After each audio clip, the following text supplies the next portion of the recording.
ಭಾರತ ತನ್ನ ವಿಶಿಷ್ಟ ರಾಜ ಮಹಾರಾಜರುಗಳಿಂದ ದೇಶ ವಿದೇಶಗಳಲ್ಲಿ ಪ್ರಸಿದ್ಧವಾಗಿದೆ. ಈ ಸಂಸ್ಥಾನಿಕರ ವಿಶಿಷ್ಟ ನಡವಳಿಕೆಗಳು ನಮ್ಮ ಜನಮಾನಸದಲ್ಲೂ ಇನ್ನೂ ಮಸುಕಾಗಿಲ್ಲ. ಅವರ ಅರಮನೆಗಳು, ತೈಲಚಿತ್ರಗಳನ್ನು ಕಂಡಾಗ, ಆಭರಣಗಳ ಬಗ್ಗೆ ಕೇಳಿದಾಗ ನಾವು ಅವರು ಅತಿ ಶ್ರೀಮಂತರು, ಪರಮಾಧಿಕಾರ ಉಳ್ಳವರು, ವಿಶೇಷ ಪುಣ್ಯ ಫಲದಿಂದ ರಾಜರಾಗಿ ಹುಟ್ಟಿದರು ಎಂದು ಕಲ್ಪಿಸಿಕೊಳ್ಳುತ್ತೇವೆ. ಇದು ಅವರ ಹೊರಮುಖ. ಅವರ ಖಾಸಗಿ ಜೀವನದ ಬಗ್ಗೆ ತಿಳಿದಾಗ ಅವರ ಇನ್ನೊಂದು ಮುಖ ಕಾಣಿಸುವುದು. 100ಕ್ಕೆ 95ಕ್ಕೂ ಹೆಚ್ಚು ರಾಜರು ಲಂಪಟರು, ಮದ್ಯಪಾನಿಗಳು, ಸ್ವಾರ್ಥಿ ರಾಕ್ಷಸರು. ವಿದೇಶಗಳಿಗೆ ಭೋಗ ಜೀವನ ನಡೆಸಲೆಂದೇ ಹೋಗಿ ಬರುತ್ತಿದ್ದರು.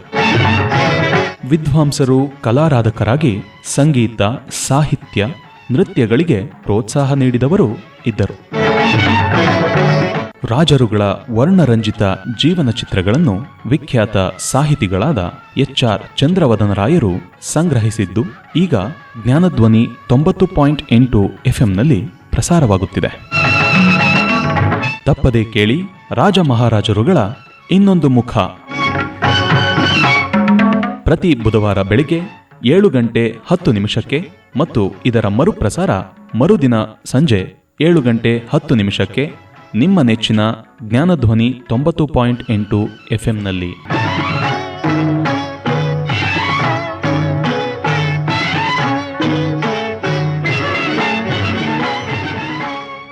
ಸಮಿತಿ 4 ರಾಜಪೂತ ಹುಡುಗಿಯರನ್ನು ಆರಿಸಿತು.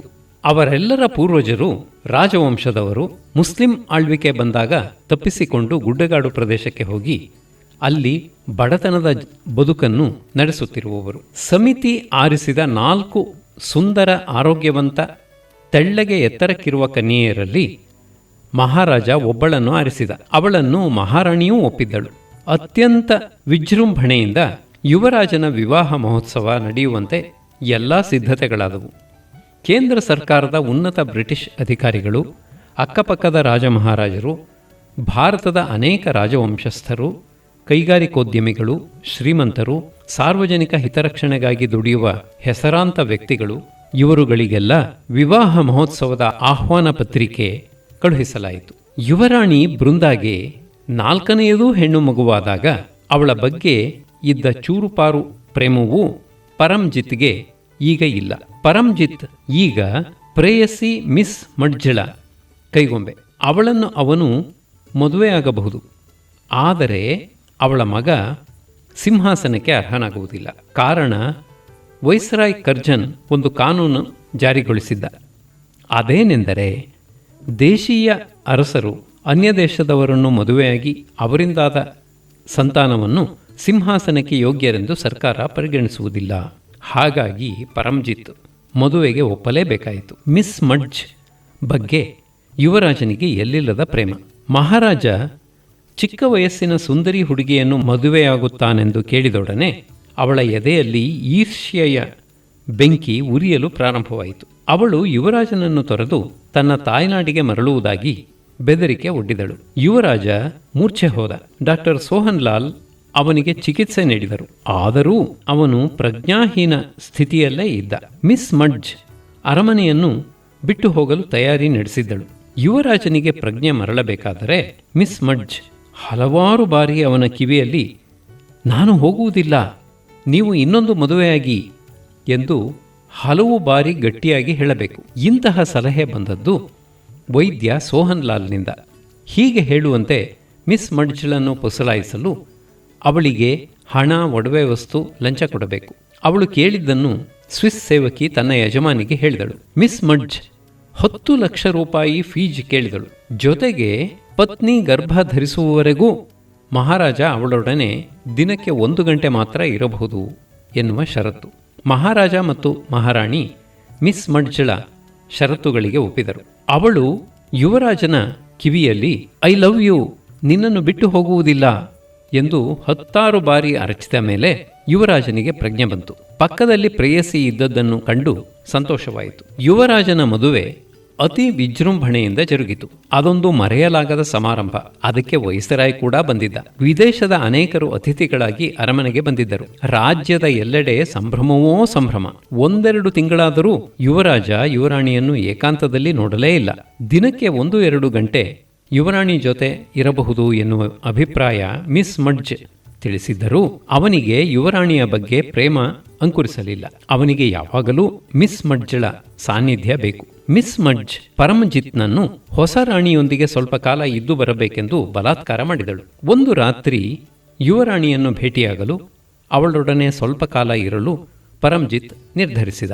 ಆ ರಾತ್ರಿ ಯುವರಾಣಿ ಸ್ನಾನ ಮಾಡಿ ಹೊಸ ರೇಷ್ಮೆ ಉಡುಗೆ ಧರಿಸಿ ಮಹಾರಾಣಿ ಕೊಟ್ಟ ಬೆಲೆಬಾಳುವ ಒಡವೆಗಳನ್ನು ತೊಟ್ಟು ಪತಿಯ ಆಗಮನಕ್ಕೆ ಕಾಯುತ್ತಿದ್ದಳು.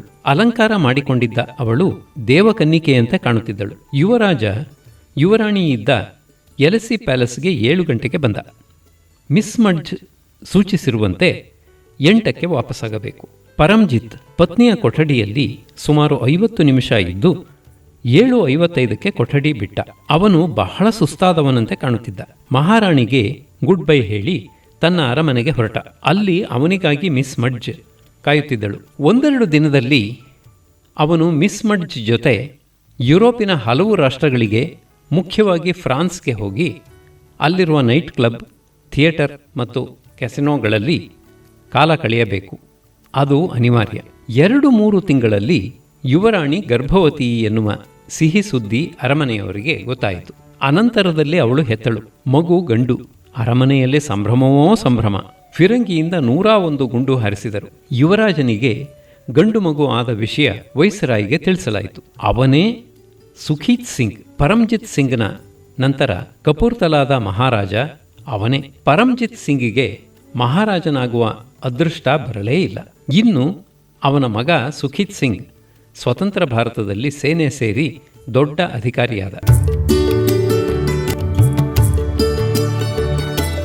ಈ ಮಧ್ಯೆ ಯುವರಾಣಿ ಪತಿಯ ಗೈರು ಹಾಜರಿಯಿಂದ ಕೊರಗುತ್ತಾ ಬಂದಳು. ಗಂಡನ ಸಾನ್ನಿಧ್ಯ, ಪ್ರೀತಿ, ಪ್ರೇಮ ಅವಳಿಗೆ ಬೇಕಾಗಿತ್ತು. ಆದರೆ ಪರಮಜಿತ್ ಯಾವಾಗಲೂ ಮಿಸ್ ಮಡ್ಜ್ ನೊಡನೆ ಹೊರದೇಶಗಳಲ್ಲಿ ಮಿತಿ ಇಲ್ಲದೆ ಖರ್ಚು ಮಾಡುತ್ತಾ ಕಾಲ ಕಳೆಯುತ್ತಿದ್ದ. ಯುವರಾಣಿಗೆ ಕ್ಷಯ ತಗುಲಿತು. ರೋಗದಿಂದ ಚೇತರಿಸಿಕೊಳ್ಳಲಾಗದೆ ಅವಳು ತನ್ನ 21ನೇ ವರ್ಷ ವಯಸ್ಸಿನಲ್ಲಿ ನಿಧನಳಾದಳು. ಅವಳ ಕಳೇಬರವನ್ನು ಅರಮನೆಯ ತೋಟದಲ್ಲಿ ಹೂಳಲಾಯಿತು. ಕಪೂರ್ತಲಾ ಸಿಂಹಾಸನಕ್ಕೆ ಯೋಗ್ಯನೊಬ್ಬನನ್ನು ಕೊಟ್ಟು ನಿಧನಳಾದ ಅವಳ ನೆನಪಿಗೆ ಯಾವ ಸ್ಮಾರಕವಾಗಲಿ ಮಹಾರಾಜ ಅಥವಾ ಯುವರಾಜ ಕಟ್ಟಿಸಲಿಲ್ಲ. ಮೊಮ್ಮಗನೂ ರಾಜ್ಯಭಾರ ಮಾಡಲಿ ಎನ್ನುವ ಆಸೆ ಇತ್ತು ಜಗಜ್ಜಿತ್ ಸಿಂಗಿಗೆ. ಆದರೆ ಅವನ ಮಗ ಯುವರಾಜ ಪರಮಜಿತ್ ಸಿಂಗ್ ಅವನ 63ನೇ ವರ್ಷದಲ್ಲಿ ಮಹಾರಾಜ ಜಗಜ್ಜಿತ್ ಸಿಂಗ್ ನಿಧನನಾದ ಮೇಲೆ ಮಹಾರಾಜನಾದಾಗ ದೇಶೀಯ ಸಂಸ್ಥಾನಗಳೆಲ್ಲವೂ ಸ್ವತಂತ್ರ ಭಾರತದಲ್ಲಿ ಐಕ್ಯಗೊಂಡಿದ್ದವು. ರಾಜತ್ವ ಮುಗಿದ ಕಥೆಯಾಗಿತ್ತು. ಹೀಗಾಗಿ ಪರಮಜಿತ್ ಸಿಂಗ್ ಕಪೂರ್ತಲಾವನ್ನು ಆಳಲೇ ಇಲ್ಲ. ಆಶಾಭಂಗದ ಖೇದದಿಂದ ಅವನು ನಿರಂತರವಾಗಿ ತನ್ನ ಪ್ರೇಯಸಿ ಸ್ಟೆಲ್ಲಾ ಮಡ್ಜ್ನೊಡನೆ ಯುರೋಪ್ಗೆ ಹೋಗಿ ಬರುತ್ತಿದ್ದ.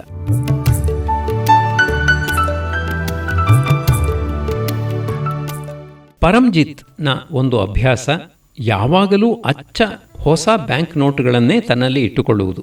ದೆಹಲಿಗೆ ಒಂದು ಬಾರಿ ಬಂದು ಜರ್ಮಾನಿ ದಾಸ್ನನ್ನು ಕಂಡು, ನನಗೆ ಅಚ್ಚ ಹೊಸ ನೋಟುಗಳು ಬೇಕು.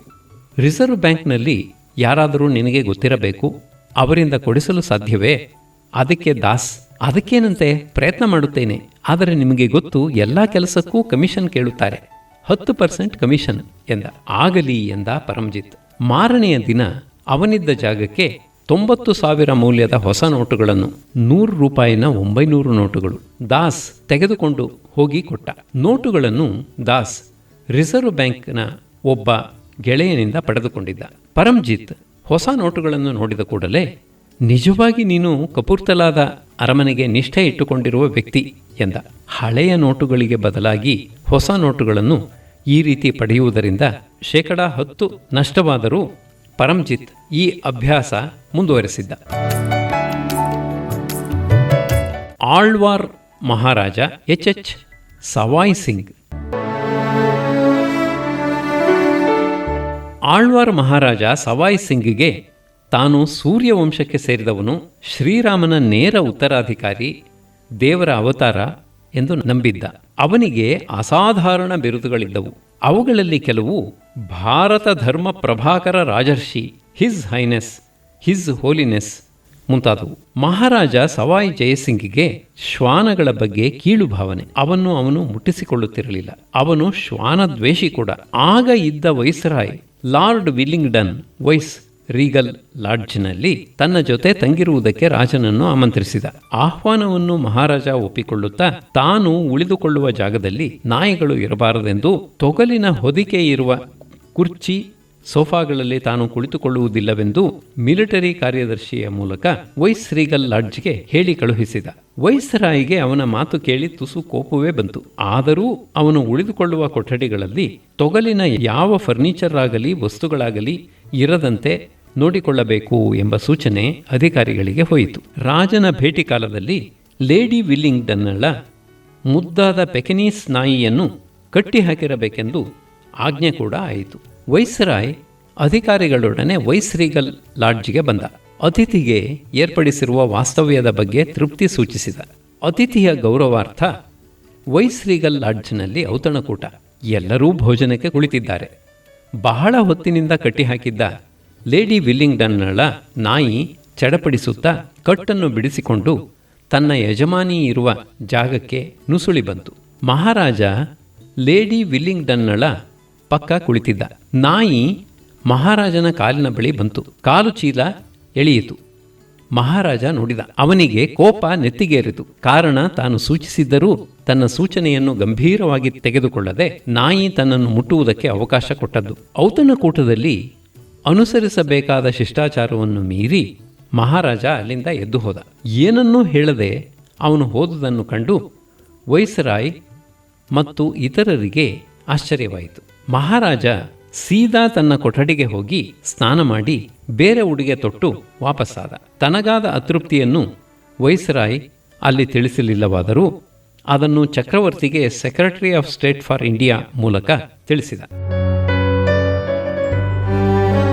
ತಾನು ಏರ್ಪಡಿಸುವ ಔತಣಕೂಟಗಳಲ್ಲಿ ಮಹಾರಾಜ ಬ್ರಿಟಿಷ್ ಅಧಿಕಾರಿ ವರ್ಗದವರಿಗೆ ವೈನ್, ವಿಸ್ಕಿ ಮಿತಿಮೀರಿ ನೀಡುತ್ತಿದ್ದ. ಅವರು ಅಪೇಕ್ಷಿಸುವ ಎಲ್ಲ ತಿಂಡಿ ತೀರ್ಥವನ್ನು ಅವನು ಪೂರೈಸುತ್ತಿದ್ದ. ಆದರೆ ಭಾರತೀಯರಿಗೆ ಅವರು ಯಾರೇ ಆಗಲಿ ಅವರಿಗೆ ಶಾಂಪೇನ್ ಆಗಲಿ ಇತರೆ ಮದ್ಯವಾಗಲಿ ಇರುತ್ತಿರಲಿಲ್ಲ. ಬರೀ ನೀರಾ ಅಲ್ಲ. ಹೀಗೆ ಮಹಾರಾಜ ಮಾಡುತ್ತಿದ್ದುದಕ್ಕೆ ಕಾರಣ ಅವನಿಗೆ ಭಾರತೀಯರ ಬಗ್ಗೆ ಇದ್ದ ಕೀಳು ಅಭಿಪ್ರಾಯ. ಮಹಾರಾಜ ಸಲಿಂಗಕಾಮಿಯಾಗಿದ್ದ ಅನ್ನುತ್ತಾರೆ. ತನ್ನ ಖಾಸಗಿ ಕಾರ್ಯದರ್ಶಿ ಅಂಗರಕ್ಷಕರನ್ನು ನೇಮಿಸಿಕೊಳ್ಳುತ್ತಿದ್ದಾಗ ಅವನು ನೋಡಲು ಆಕರ್ಷಕರಾಗಿರುವವರನ್ನೇ ಆರಿಸಿಕೊಳ್ಳುತ್ತಿದ್ದ. ಮಹಾರಾಜನಿಗೆ 4 ಬಾರಿ ಮದುವೆಯಾಗಿತ್ತು. ಅನೇಕ ಮಹಾರಾಣಿಯರಿದ್ದರು. ಆದರೆ ಅವನು ಯಾರ ಜೊತೆಯಲ್ಲೂ ಮಲಗಲೇ ಇಲ್ಲ. ಅವನು ಸ್ತ್ರೀ ದ್ವೇಷಿ. ಮಹಾರಾಜ ಏರ್ಪಡಿಸುತ್ತಿದ್ದ ಪಾರ್ಟಿಗಳಲ್ಲಿ ಹೆಂಗಸರು ಗಂಡಸರು ಯಾವ ಸಂಕೋಚ ಅಥವಾ ಅಡೆತಡೆಗಳಿಲ್ಲದೆ ಪಾಲ್ಗೊಳ್ಳುತ್ತಿದ್ದರು. ರಾಣಿ ವಾಸದವರಿಗೂ ಅಲ್ಲಿ ಮುಕ್ತ ಅವಕಾಶವಿತ್ತು. ಅರಮನೆಯ ಸ್ತ್ರೀಯರು ಸ್ವೇಚ್ಛಾಚಾರಿಗಳು ಎಂದು ಅಧಿಕಾರಿಗಳು ತೆಗಳಬಾರದು ಎನ್ನುವ ಉದ್ದೇಶದಿಂದ ಮಹಾರಾಜ ಆಹ್ವಾನಿಸಿದ ಮಂತ್ರಿಗಳಿಗೆ, ಉನ್ನತ ಅಧಿಕಾರಿಗಳಿಗೆ ತಮ್ಮ ತಮ್ಮ ಹೆಂಡರನ್ನೂ ವಯಸ್ಸಿಗೆ ಬಂದ ಮಕ್ಕಳನ್ನೂ ಕರೆದುಕೊಂಡು ಬರಬೇಕು ಎನ್ನುವ ಆಜ್ಞೆ ಮಾಡಿದ್ದ. ಎಲ್ಲರೂ ತಿಂದು ಕುಡಿದು ತಮಗೆ ಇಷ್ಟ ಬಂದ ಗಂಡು ಅಥವಾ ಹೆಣ್ಣಿನೊಡನೆ ಉದ್ಯಾನದ ಮರಗಳ ಮಧ್ಯೆ ಮರೆಯಾಗುತ್ತಿದ್ದರು. ಗಜನ್ಫರ್ ಅಲಿ ಖಾನ್ ರಾಜನ ಮಂತ್ರಿಮಂಡಲದಲ್ಲಿ ಒಬ್ಬ ಮಂತ್ರಿ. ಮೊಘಲ್ ಸಂತತಿಯವನು. ನೋಡಲು ಚೆನ್ನಾಗಿದ್ದ, ದೃಢಕಾಯ. ಅವನು ಮಾತ್ರ ತನ್ನ ಹೆಂಡತಿಯನ್ನು ಪಾರ್ಟಿಗೆ ಕರೆದುಕೊಂಡು ಬರುತ್ತಿರಲಿಲ್ಲ. ಧರ್ಮ ಅಡ್ಡ ಬರುತ್ತದೆ ಎನ್ನುವುದು ಸಬೂಬು. ಅವನು ರಾಣಿಯರ ಜೊತೆ ಅಧಿಕಾರಿಗಳ ಪತ್ನಿ ಪುತ್ರಿಯರೊಡನೆ ತುಂಬ ಸಲುಗೆ ತೆಗೆದುಕೊಳ್ಳುತ್ತಿದ್ದ. ರಾಜ್ಯದ ಮುಖ್ಯಮಂತ್ರಿ ಹಿಂದೂ. ಹೆಸರು ಚೌಧರಿ ಗಿರ್ಧಾರಿ ಲಾಲ್. ಎಲ್ಲ ಹಿಂದೂ ಮಂತ್ರಿಗಳು ಅಧಿಕಾರಿಗಳು ಒಂದು ದಿನ ಅವನ ನೇತೃತ್ವದಲ್ಲಿ ಒಂದು ಸಭೆಯನ್ನು ಗುಟ್ಟಾಕಿ ಮಾಡಿದರು. ಎಲ್ಲರೂ ಹೇಳಿದ್ದು, ಮಂತ್ರಿ ಖಾನ್ ನಮ್ಮ ಹೆಂಗಸರ ಜೊತೆ ಸಲುಗೆ ವಹಿಸುತ್ತಾನೆ, ಆದರೆ ತನ್ನ ಬೇಗಂನನ್ನು ಎಂದೂ ಪಾರ್ಟಿಗೆ ಕರೆದುಕೊಂಡು ಬರುವುದಿಲ್ಲ. ನಾವು ಅವಳನ್ನು ನೋಡಬಾರದೆ, ಅವಳ ಜೊತೆ ಬೆರೆಯಬಾರದೆ. ರಾಜ ಸಂತೋಷದಲ್ಲಿ ಇರುವ ಸಂದರ್ಭ ನೋಡಿ ಧೈರ್ಯದಿಂದ ಮುಖ್ಯಮಂತ್ರಿ ಈ ವಿಷಯ ರಾಜನಲ್ಲಿ ಭಿನ್ನವಿಸಿದ. ಆಗ ಖಾನ್ ಊರಲ್ಲಿರಲಿಲ್ಲ. ಅವನು ಹಿಂದಿರುಗಿದ ಕೂಡಲೇ ಖಾನ್ಗೆ ಮುಂದಿನ ಪಾರ್ಟಿಯಲ್ಲಿ ನಿನ್ನ ಬೇಗಂ ಇರಬೇಕು ಎಂದು ರಾಜ ಗತ್ತಿನಿಂದ ಹೇಳಿದ. ಅದಕ್ಕೇನಂತೆ ತಮ್ಮ ಚಿತ್ತ ಎಂದ ಖಾನ್. ಮಹಾರಾಜ ಏರ್ಪಡಿಸುವ ಪಾರ್ಟಿ 1-2 ತಿಂಗಳ ನಂತರ ಖಾನ್ ದೆಹಲಿಗೆ ಹೋದ. ಅಲ್ಲೊಬ್ಬ ವೇಶ್ಯೆಯನ್ನು ಮುಲ್ಲಾನ ಸಹಾಯದಿಂದ ತಾತ್ಕಾಲಿಕವಾಗಿ ಮದುವೆಯಾದ. ಮೈಕೈ ತುಂಬಿಕೊಂಡಿದ್ದ ಅವಳು 30-40 ವರ್ಷ ವಯಸ್ಸಿನವಳು. ಖಾನ್ನ ಪ್ಲಾನ್ಗೆ ಅವಳು ಒಪ್ಪಿಗೆ ಕೊಟ್ಟಳು. ಯಾರಾದರೇನು, ಹಣ ಕೊಟ್ಟುವನ ತಾತ್ಕಾಲಿಕ ಹೆಂಡತಿ. ಪಾರ್ಟಿಗೆ ಖಾನ್ ಬೇಗಂನನ್ನು ಕರೆತಂದ.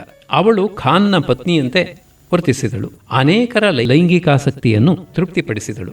ಮಹಾರಾಜ ಅವಳಿಗೆ ಉಡುಗೊರೆ ಎಂದು ಮಾರನೆಯ ಬೆಳಗ್ಗೆ 5 ಲಕ್ಷ ರೂಪಾಯಿ ನೀಡಿದ. ಉಡುಗೊರೆ ಹಣದಲ್ಲಿ ಬೇಗಂ ಮುಂಬೈ ಮತ್ತು ಕಲ್ಕತ್ತಾದಲ್ಲಿ ತನಗೆ ಬೇಕಾದ ಒಡವೆ ವಸ್ತು ತೆಗೆದುಕೊಳ್ಳುತ್ತಾಳೆ. ನಾನು ಅವಳ ಜೊತೆಗೆ ಹೋಗಿ 15 ದಿನಗಳಲ್ಲಿ ಹಿಂದಿರುಗುತ್ತೇನೆ ಎಂದು ಖಾನ್ ರಾಜನಲ್ಲಿ ಅರಿಕೆ ಮಾಡಿಕೊಂಡ. ಮಧ್ಯಾಹ್ನ ಅವರು ಆಳ್ವಾರ್ ಬಿಟ್ಟರು. ಮಾರನೆಯ ದಿನ ದೆಹಲಿಯಿಂದ ಮಹಾರಾಜನಿಗೆ ಒಂದು ಟೆಲಿಗ್ರಾಮ್ ಖಾನ್ ಕಳುಹಿಸಿದ. ಬೇಗಂಗೆ ಹಠಾತ್ತನೆ ಅಪೆಂಡಿಸೈಟಿಸ್ ಕಾಣಿಸಿಕೊಂಡಿದೆ, ಆಪರೇಷನ್ ಆಗಬೇಕು. 4-5 ದಿನಗಳ ನಂತರ ಕಲ್ಕತ್ತಾದಿಂದ ಇನ್ನೊಂದು ಟೆಲಿಗ್ರಾಮ್ ಬಂತು. ಆಪರೇಷನ್ ಆಯಿತು. ದುರದೃಷ್ಟ, ಬೇಗಂ ನಿಧನಳಾದಳು. ಖಾನ್ಗೆ ಮಹಾರಾಜ ಅನುತಾಪ ಸೂಚಿಸುವ ಟೆಲಿಗ್ರಾಮ್ ಅನ್ನು ಕಳುಹಿಸಿದ. ಖಾನ್ 10 ದಿನಗಳ ನಂತರ ವಾಪಸ್ಸಾದ.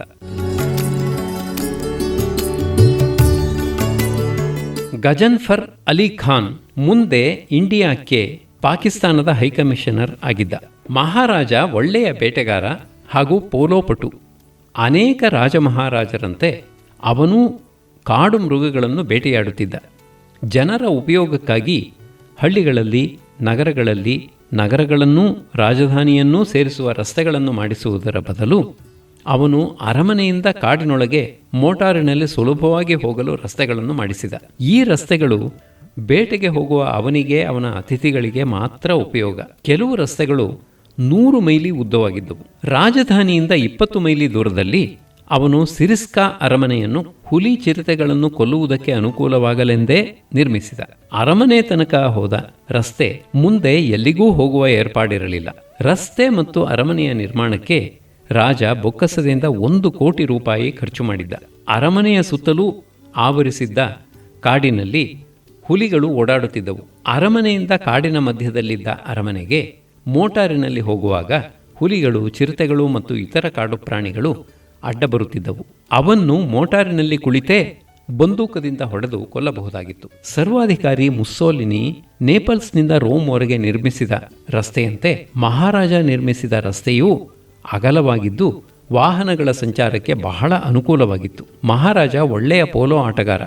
ಅವನ ಬಳಿ ಬೇಕಾದಷ್ಟು ಒಳ್ಳೆಯ ಕುದುರೆಗಳಿದ್ದುವು. ಒಂದು ಬಾರಿ ಮೌಂಟ್ ಅಬುನಲ್ಲಿ ಪೋಲೋ ಆಟದಲ್ಲಿ ನಿರತನಾಗಿದ್ದಾಗ ಕುದುರೆ ಅವನ ಇಚ್ಛೆಯಂತೆ ವರ್ತಿಸಲಿಲ್ಲವೆಂದು ಕುದುರೆಯನ್ನು ಬ್ರಿಟಿಷ್ ಅಧಿಕಾರಿಗಳ ಪ್ರೇಕ್ಷಕರ ಮುಂದೆ ಸಿಕ್ಕಾಬಟ್ಟೆ ಥಳಿಸಿದ. ಕುದುರೆಗೆ ಹುಲ್ಲು ನೀರು ಕೊಡಬಾರದೆಂದು ಲಾಯದ ಅಧಿಕಾರಿಗೆ ತಿಳಿಸಿದ. ತನ್ನ ಒಂದು ಕುದುರೆ ಜೂಜಿನಲ್ಲಿ ಸೋತಿತ್ತು ಎಂದು ಅದನ್ನು ಅಲ್ಲೇ ಶೂಟ್ ಮಾಡಿ ಕೊಂದ. ಹಿಸ್ ಹೋಲಿನೆಸ್ ಆಳ್ವಾರ್ ಮಹಾರಾಜ ಸವಾಯ್ ಜೈಸಿಂಗಿಗೆ ಜ್ಯೋತಿಷ್ಯದ ಬಗ್ಗೆ ನಂಬಿಕೆ ಇತ್ತೆ. ಮಹಾರಾಜ ಚೇಂಬರ್ ಆಫ್ ಪ್ರಿನ್ಸಸ್ ಎನ್ನುವ ರಾಜ ಮಹಾರಾಜರ ಕೂಟಕ್ಕೆ ಚಾನ್ಸಲರ್ ಆಗಲು ನಿರ್ಧರಿಸಿದ. ಹೀಗೆ ಸ್ಪರ್ಧಿಸಿದಾಗ ತನಗೆ ಜಯ ಖಂಡಿತವೇ ಎನ್ನುವುದನ್ನು ತಿಳಿಯಬೇಕು. ಅದಕ್ಕೆ ಒಬ್ಬ ಜ್ಯೋತಿಷಿಯ ಹಸ್ತಸಾಮುದ್ರಿಕನ ನೆರವು ಪಡೆದುಕೊಳ್ಳಬೇಕು ಎಂದು ಅವನಿಗೆ ಅನಿಸಿತು. ಆ ಕಾಲಕ್ಕೆ ಅಲಾಸ್ಟರ್ ಎಂಬ ಜ್ಯೋತಿಷಿ ಭಾರತದ ಉದ್ದಗಲಕ್ಕೂ ಹೆಸರು ಮಾಡಿದ್ದ. ಅವನು ಹೇಳುತ್ತಿದ್ದ ಭವಿಷ್ಯ ಎಂದಿಗೂ ನಿಜವಾಗುತ್ತಿತ್ತು. ಕೆಲವು ಶ್ರೀಮಂತರು, ರಾಜರು, ರಾಜಕಾರಣಿಗಳು ಅವನನ್ನು ತಮ್ಮ ಖಾಯಂ ಜ್ಯೋತಿಷಿಯನ್ನಾಗಿ ಮಾಡಿಕೊಂಡಿದ್ದರು. ಮಹಾರಾಜ ಅವರನ್ನು ತನ್ನ ಕಾರ್ಯದರ್ಶಿಯ ಮೂಲಕ ಸಂಪರ್ಕಿಸಿದ. ಜ್ಯೋತಿಷಿಯ ಸಂಭಾವನೆ ದಿನಕ್ಕೆ 1,000. ಅದಲ್ಲದೆ ಅವನ ಪ್ರಯಾಣದ ವೆಚ್ಚ, ದಿನಭತ್ಯೆ ಮತ್ತು ಇತರೆ ಖರ್ಚುಗಳನ್ನು ಮಹಾರಾಜ ಭರಿಸಬೇಕಾಗುತ್ತದೆ ಎಂದು ಗೊತ್ತಾಯಿತು. ಮಹಾರಾಜ ಎಲ್ಲಕ್ಕೂ ಹ್ಞೂ ಅಂದ. ಗೊತ್ತಾದ ದಿನ ಜ್ಯೋತಿಷಿ ಮುಂಬೈನಿಂದ ರೈಲಿನಲ್ಲಿ ಆಳ್ವಾರ್ಗೆ ಫಸ್ಟ್ ಕ್ಲಾಸ್ ಕಂಪಾರ್ಟ್ಮೆಂಟ್ನಲ್ಲಿ ಬಂದಿಳಿದ. ಅಲ್ಲಿಗೆ ರಾಜನ ಕಡೆಯವರು ಯಾರೂ ಬಂದಿರಲಿಲ್ಲ. ಕಾರಿನಲ್ಲೇ ಸುತ್ತುತ್ತಿದ್ದ ಅವನಿಗೆ ಏನು ಮಾಡಬೇಕು ಗೊತ್ತಾಗಲಿಲ್ಲ. ಒಂದು ಬಡ ಜಟಕಾದಲ್ಲಿ ಸರ್ಕಾರದ ಅತಿಥಿ ಗೃಹಕ್ಕೆ ಬಂದ. ಅಲ್ಲಿ ವಾಸ್ತವ್ಯಕ್ಕೆ ಯಾವ ಸಿದ್ಧತೆಯೂ ಆಗಿರಲಿಲ್ಲ. ನೀಟಾಗಿ ಡ್ರೆಸ್ ಮಾಡಿಕೊಂಡ ಮುಖದಲ್ಲಿ ಆತಂಕವಿದ್ದ ವ್ಯಕ್ತಿಯನ್ನು ರಾಜ್ಯದ ಆರ್ಥಿಕ ಮಂತ್ರಿ R.C. ಖನ್ನಾ ನೋಡಿದ. ಅವನಾರು ಎಂದು ತಿಳಿದುಕೊಳ್ಳಲು ಇಷ್ಟಪಟ್ಟ. ವಿಷಯ ಗೊತ್ತಾದ ಮೇಲೆ ಜ್ಯೋತಿಷಿಯನ್ನು ತನ್ನ ಮನೆಗೆ ಕರೆದುಕೊಂಡು ಹೋದ. ಜ್ಯೋತಿಷಿಯ ಆಗಮನವನ್ನು ಕೂಡಲೇ ತಿಳಿಸುವುದಕ್ಕೆ ಮಂತ್ರಿಗೆ ಏನೋ ಭಯ. ರಾಜನ ಮೂಡ್ ನೋಡಿ ಹೇಳಬೇಕು. ಮಾರನೆಯ ದಿನ ರಾಜನ ಖಾಸಗಿ ಕಾರ್ಯದರ್ಶಿ ಮುಂಬೈನಿಂದ ಅಲಾಸ್ಟರ್ ಜ್ಯೋತಿಷಿ ಬಂದಿದ್ದಾನೆಂದು, ಸದ್ಯಕ್ಕೆ ಖನ್ನಾನ ಮನೆಯಲ್ಲಿ ಉಳಿದುಕೊಂಡಿದ್ದಾನೆಂದು ಮಹಾರಾಜನಿಗೆ ತಿಳಿಸಿದ. ಅವನು ಅಲ್ಲೇ ಇರಲಿ, ನನಗೆ ಅನುಕೂಲವಾದಾಗ ಹೇಳಿ ಕಳುಹಿಸುತ್ತೇನೆ ಎಂದು ಜ್ಯೋತಿಷಿಗೆ ಹೇಳು ಎನ್ನುವುದು ಮಹಾರಾಜನ ಉತ್ತರ. 4 ದಿನ ನಿತ್ಯವೂ ಜ್ಯೋತಿಷಿ ಅರಮನೆಗೆ ರಾಜನನ್ನು ಭೇಟಿ ಮಾಡುವ ಸಮಯ ತಿಳಿದುಕೊಳ್ಳಲು ಮಹಾರಾಜನ ಖಾಸಗಿ ಕಾರ್ಯದರ್ಶಿಯನ್ನು ನೋಡುತ್ತಿದ್ದ. ಅರಮನೆಯ ಅಧಿಕಾರಿಗಳಿಂದ ಹಿಡಿದು ಜವಾನನ ಮನೆಯ ಮೆಟ್ಟಿಲು ಹತ್ತಿದ.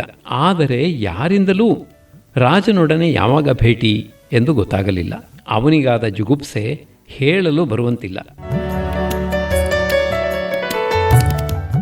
ಜ್ಯೋತಿಷಿ ಮಹಾರಾಜನ ಸಹವಾಸ ಸಾಕು, ಮುಂಬೈಗೆ ಹಿಂದಿರುಗೋಣ ಎಂದು ರೈಲ್ವೆ ಸ್ಟೇಷನ್ಗೆ ಬಂದ ಕೂಡಲೇ ಪೊಲೀಸ್ ಸೂಪರಿಂಟೆಂಡೆಂಟ್ ಅವನನ್ನು ತಡೆದು ರಾಜನ ಅಪ್ಪಣೆ ಇಲ್ಲದೆ ರಾಜ್ಯ ಬಿಟ್ಟು ಹೋಗಲು ಸಿದ್ಧ ಮಾಡಿಕೊಂಡಿದ್ದಕ್ಕೆ ಅವನನ್ನು ಜೈಲಿಗೆ ಕಳುಹಿಸುವುದಾಗಿ ತಿಳಿಸಿದ. ಜ್ಯೋತಿಷಿ ಗಾಬರಿಗೊಂಡ. ಅವನ ದೇಹ ಕಂಪಿಸಿತು. ಏನು ಮಾಡಬೇಕೆಂದು ಗೊತ್ತಾಗದೆ ಚಿಂತಾಕ್ರಾಂತನಾದ. ಜೈಲಿನಿಂದ ಬಿಡುಗಡೆಯಾಗುತ್ತದೆಯೋ ಇಲ್ಲವೋ ಎನ್ನುವ ಅನುಮಾನ ಹುಟ್ಟಿತು. ಈಗ ಜ್ಯೋತಿಷಿ ಖನ್ನಾ ಮನೆಯಲ್ಲಿ ಅತಿಥಿ ಅಲ್ಲ, ಅವನು ಇರುವುದು ಜೈಲಿನಲ್ಲಿ. 3-4 ತಿಂಗಳು ಕಳೆಯಿತು. ಅವನಿಗೆ ಬರಬೇಕಾದ ಫೀಜು ಲಕ್ಷಾಂತರ ರೂಪಾಯಿ ಜೊತೆಗೆ ರೈಲ್ವೆ ಚಾರ್ಜ್ ಇತ್ಯಾದಿ. ಆದರೆ ಲಕ್ಷಾಧೀಶ ಜ್ಯೋತಿಷಿ ಇನ್ನೂ ಜೈಲಿನಲ್ಲಿದ್ದಾನೆ. ಒಂದು ದಿನ ರಾಜ್ಯದ inspector general of police Gopal Das ಜ್ಯೋತಿಷಿಯನ್ನು ಭೇಟಿ ಮಾಡಿ ಮಹಾರಾಜರು ಅವನನ್ನು ಭೇಟಿ ಮಾಡಲು ಇಚ್ಛಿಸುತ್ತಾರೆ ಎಂದು ತಿಳಿಸಿದ. ಜ್ಯೋತಿಷಿ ಅಲಾಸ್ಟರ್ ಠೀಕಾಗಿ ಉಡುಗೆ ತೊಟ್ಟು ಅರಮನೆಗೆ ಹೋಗಲು ಸಿದ್ಧನಾದ. ಅವನನ್ನು ವಿಜಯ ಮಂದಿರ ಎನ್ನುವ ಅರಮನೆಗೆ ಕರೆದೊಯ್ದರು. ರಾಜನ ಎಡಿಸಿ ಅವರ ಕೊಠಡಿಯಲ್ಲಿ ಕೂರಿಸಿದರು. ಸುಮಾರು ಅರ್ಧ ಗಂಟೆ ನಂತರ ಅವನನ್ನು ಅರಮನೆಯ ಡ್ರಾಯಿಂಗ್ ರೂಮಿಗೆ ಎಡಿಸಿ ಕರೆದುಕೊಂಡು ಬಂದ. ಮಹಾರಾಜ ಮೆತ್ತೆ ಹಾಕಿರುವ ಚಿನ್ನದ ರೇಖುಗಳಿಂದ ಎಲ್ಲ ಭಾಗಗಳನ್ನು ಮುಚ್ಚಿದ್ದ ಒಂದು ದೊಡ್ಡ ಕುರ್ಚಿಯಲ್ಲಿ ಕುಳಿತಿದ್ದ. ಸುತ್ತಲೂ ಆಸ್ಥಾನಿಕರು ನಿಂತಿದ್ದರು. ಒಳಗೆ ಬಂದವನೇ ಜ್ಯೋತಿಷಿ ರಾಜನಿಗೆ ತಲೆ ತಗ್ಗಿಸಿ ನಮಸ್ಕಾರ ಮಾಡಿದ ಮೇಲೆ ರಾಜ ಅವನಿಗೆ ಅಲ್ಲೇ ಹಾಕಿದ್ದ ಕುರ್ಚಿಯಲ್ಲಿ ಕುಳಿತುಕೊಳ್ಳುವಂತೆ ಹೇಳಿದನಾದರೂ 1 ಗಂಟೆಯ ಕಾಲ ಮಹಾರಾಜ ಅವನೊಡನೆ ಮಾತನಾಡಲಿಲ್ಲ. ಜ್ಯೋತಿಷಿ, ಮಹಾರಾಜರೇ, ನಿಮ್ಮ ಭವಿಷ್ಯವನ್ನು ನಾನು ಹೇಳಲು ಸಿದ್ಧನಿದ್ದೇನೆ. ಆದರೆ ನಿಮ್ಮ ರಾಜ್ಯದಲ್ಲಿ ನನಗಾಗುವ ಕಷ್ಟ ನಾನು ಊಹಿಸಿರಲಿಲ್ಲ ಎಂದು ರಾಜನಲ್ಲಿ ಭಿನ್ನವಿಸಿಕೊಂಡ. ಜ್ಯೋತಿಷಿಯವರೇ, ನಿಮ್ಮೊಡನೆ ಸಮಾಲೋಚಿಸಲು ನನಗೆ ಇಷ್ಟವಿಲ್ಲ. ನಿಮಗೆ ಇಲ್ಲಿ ಆಗಬಹುದಾದ ಕಷ್ಟ ನಷ್ಟ ನಿಮಗೇ ಗೊತ್ತಿರಲಿಲ್ಲ. ಹೌದು ತಾನೆ? ಹಾಗಿರುವಾಗ ನನ್ನ ಭವಿಷ್ಯದ ಬಗ್ಗೆ ನೀವು ಹೇಳಲು ಹೇಗೆ ಸಾಧ್ಯ? ಇನ್ನು ನೀವು ಹೋಗಬಹುದು, ರಾಜ ಹೇಳಿದ. ಜ್ಯೋತಿಷಿಗೆ ಅವನ ಫೀಜಾಗಲಿ ಪ್ರಯಾಣದ ಖರ್ಚಾಗಲಿ ಅರಮನೆಯಿಂದ ಸಿಗಲಿಲ್ಲ. ಹಣ ಕೊಡದಿದ್ದರೂ ಚಿಂತೆ ಇಲ್ಲ, ಸದ್ಯ ನನ್ನ ತಲೆ ಉಳಿಯಿತು ಎಂದನಂತೆ ಜ್ಯೋತಿಷಿ ಮುಂಬೈ ತಲುಪಿದ ಮೇಲೆ ಮಹಾರಾಜ ಸರ್ವಾಧಿಕಾರಿಯಂತೆ ವರ್ತಿಸುತ್ತಿದ್ದ.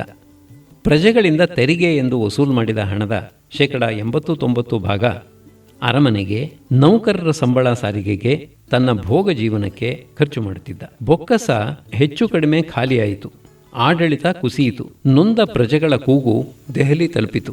ರಾಜ್ಯದ ಆರ್ಥಿಕ ಪರಿಸ್ಥಿತಿ ಸುಧಾರಿಸಿ ಶಾಂತಿ ಸ್ಥಾಪನೆಯಾಗುವವರೆಗೂ, ಅಂದರೆ 3-4 ವರ್ಷ ದೇಶದಿಂದ ಹೊರಗಿರು, ಬ್ರಿಟಿಷ್ ಸರ್ಕಾರವೇ ನೇರವಾಗಿ ರಾಜ್ಯದ ಆಡಳಿತ ನೋಡಿಕೊಳ್ಳುತ್ತದೆ ಎನ್ನುವ ಆಜ್ಞೆ ವೈಸರಾಯ್ನಿಂದ ಬಂತು. ಮಹಾರಾಜ ಮುಂಬೈನ ಒಬ್ಬ ಸೇಠ್ ಬಳಿ ಒಡವೆಗಳನ್ನು ಅಡ ಇಟ್ಟು ಹಣ ಪಡೆದು ತನ್ನ ಪರಿವಾರದ 40 ಜನರೊಡನೆ ಯುರೋಪ್ಗೆ ಹೊರಟ. ಪುನಃ ಗದ್ದುಗೆ ಸಿಗಲಾರದೆಂಬ ಚಿಂತೆಯಿಂದ ಯಾವಾಗಲೂ ಕುಡಿಯುತ್ತಿದ್ದ. ಪ್ಯಾರಿಸ್ನಲ್ಲಿ ಒಂದು ಹೋಟೆಲ್ನಲ್ಲಿದ್ದ ಅವನು ಒಂದು ದಿನ ಟೆನಿಸ್ ಆಡಿ ಬರುವಾಗ ಬಿದ್ದು ಸೊಂಟದ ಮೂಳೆ ಕಾಲರ್ ಬೋನ್ ಮುರಿದುಕೊಂಡು 3-4 ದಿನಗಳ ಕಾಲ ತುಂಬ ನೋವು ಅನುಭವಿಸಿ ನಿಧನನಾದ.